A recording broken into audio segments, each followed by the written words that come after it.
안녕하십니까? 저는 고려대학교 윤성식 교수입니다. 직장 초년생이 매달 받는 월급에서 약간을 저축할 수 있다면 어디에 투자하면 좋을까요? 그저 저축만 열심히 하는 게 최고일까요? 주식 열풍이 예사롭지 않습니다. 그동안 우리나라는 너무 부동산 투자 위주였습니다. 우리나라의 자산 중 부동산이 차지하는 비율은 80% 이상이라고 합니다. 전 세계에 유례가 없을 만큼 높은 비율입니다. 이제는 주식 투자에도 좀 더 관심을 기울이는 게 좋습니다. 장기 투자를 한다면 주식 시장에 투자하는 게 부동산 투자보다 수익이 더 높다고 합니다. 다만 부동산은 짧은 기간 내에 폭등하고 긴 기간 동안 잠잠한데 폭등한 기억만 남아서 큰 수익을 올린다고 착각하는 것입니다. 동일한 봉급을 받는 두 사람이 있습니다. 한 사람은 그저 성실하게 저축만 합니다.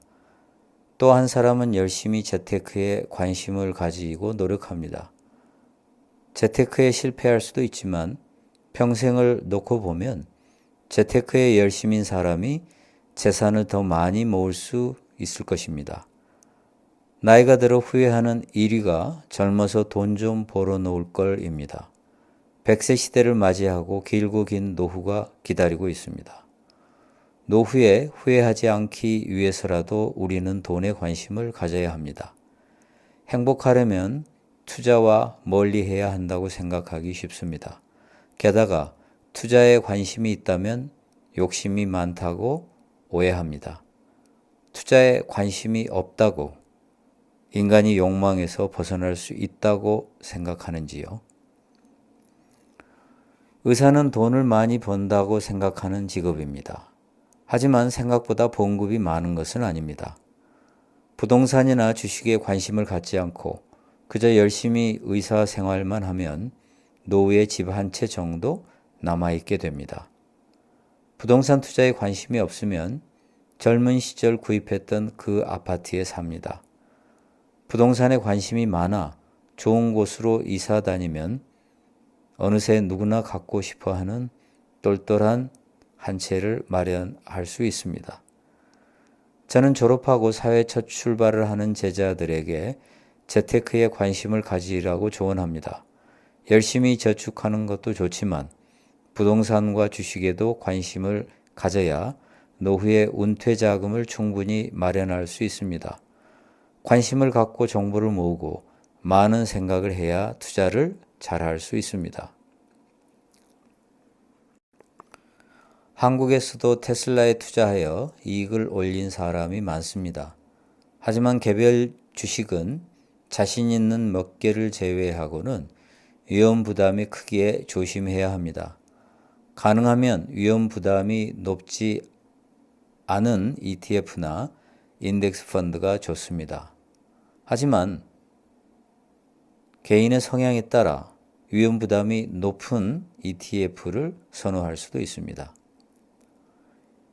ETF와 인덱스가 무엇인가에 대해서는 제가 유튜브에 올린 부처님의 부자 수업 28강을 참조하시기 바랍니다.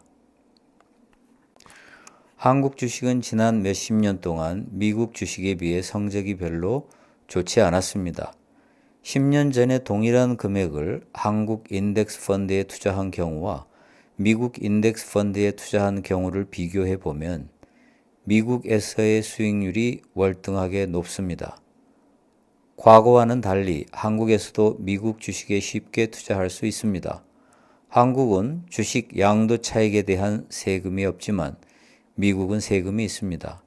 하지만 세금을 내고도 미국 인덱스 펀드에 투자한 경우가 한국 인덱스 펀드에 투자한 경우보다 수익률이 훨씬 좋습니다. 다만 미국에 투자할 경우 환율 변동을 염두에 두고 투자해야 합니다. 즉 달러의 가치가 하락하고 한화의 가치가 상승하면 그만큼 손해라는 사실을 알고 대처해야 합니다. 환율 변동에 대처할 수 있는 환해지가 필요할 수도 있습니다. 우리나라와는 달리 미국 주식시장의 지난 100년 동안의 역사를 연구해 보면 장기 투자는 항상 놀랄만한 수익률을 냈습니다. 인덱스 펀드, 위험 부담이 낮은 ETF 등에 10년 이상 장기 투자하면 틀림없이 상당한 수익을 냅니다. 언제 시장에 들어갈 것인가는 별로 중요하지 않습니다. 가능하면 주식시장이 가장 침체되었을 때 들어가는 게 좋지만 예측이 쉽지 않고 기다리기도 쉽지 않습니다. 봉급 생활자라면 매달 저축하듯이 적립식으로 투자하는 게 좋고 일시불로 투자할 큰 돈이 있으면 언제 넣어도 10년 후엔 상당한 수익을 냅니다. 다만 10년 동안 장기 투자해야 합니다.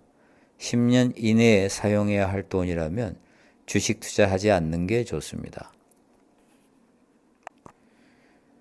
주식은 끊임없이 오르고 내리기 때문에 주가에 너무 일희일비하면 안 됩니다.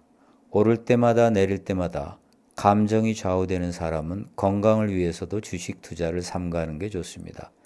10년 이상 장기 투자할 것이면 매일 주가를 들여다볼 필요도 없습니다. 특히 인덱스 펀드나 인덱스 ETF에 투자할 경우는 더더욱 그렇습니다. 매달 적금하듯이 돈만 넣으면 됩니다. 젊은 사람은 장기 투자할 수 있는 좋은 기회가 있는 사람입니다. 나이가 들면 장기 투자를 하고 싶어도 못합니다. 최소 10년 이상, 30년만 인덱스 펀드나 위험 부담이 낮은 미국 ETF에 장기 투자하면 노후엔 든든한 은퇴 자금이 모여 있을 것입니다. 저는 고려대학교 윤성식 교수입니다. 구독해 주셔서 감사합니다.